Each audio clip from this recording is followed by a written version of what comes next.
রাজাগাজি একটা ক্রিমিনাল আমার আজকের ইলেকশনে যে গাড়ি সেই গাড়িটা ভাঙচুর করলো। রাজাগাজির কোনো পুলিশের প্রোটেকশন নেই, আমাকে পর্যন্ত মারলো। আমি দাঁড়িয়ে রয়েছি আজকের ৭৬ নম্বর বুথ, এখানে গিয়েছিলাম পিসফুল ভোট হচ্ছে দেখতে, কি ২০০ থেকে ২৫০ তৃণমূল কংগ্রেসের গুন্ডা দুষ্কৃতী তারা আমাদেরকে মারলো, আজকের আমাকে মারলো। কিন্তু এই যে বাসন্তী থানার আর বাসন্তী থানার আইসি এসডিপিও বহুবার আমরা অভিযোগ জানিয়েছিলাম যে এই রাজাগাজিকে আপনারা গ্রেপ্তার করুন। এই রাজাগাজিকে গ্রেপ্তার না করে আজকে তাকে ছেড়ে রেখে আজকে আমাকে যে মারলো, আমার গাড়িও ভাঙচুর করেছে, আজকের আমার গাড়িও ভাঙচুর করেছে। আজকের আমি বারবার বলেছিলাম যে রাজাগাজিকে গ্রেপ্তার করুন। রাজাগাজি গ্রেপ্তার কেন করলেন? এই উচ্চটা দিতে হবে।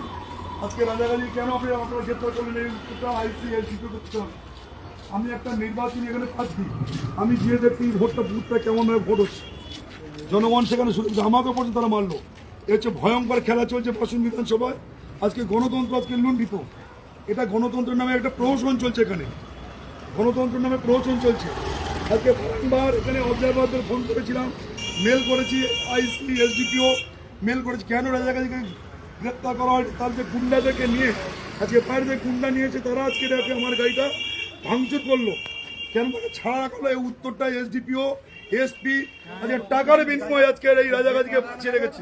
আজকে জনগণ কতটা সুরক্ষিত এখানে বাসন্তী বিধানসভার মানুষ থেকে বলতে চাই, আজকে এই যে গুন্ডাগিরি চলছে, ২১ সালে গুন্ডাগিরি চলেছিল আর আজকেও ভোটের দিনে গুন্ডাগিরি চলছে, এর উত্তর ডবল ইঞ্জিনের সরকার যারা আজকে আমার মেরেছে, আজকের আমার ঘুমন্ত ভিডিও ফুটে রয়েছে, আজকে তারাও বাঁচার জন্য ছটফট করে, বিকাশ দা আমাকে আপনারা বাঁচান।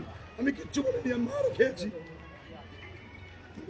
ঠিক আছে, উত্তরটা আমি দেবো।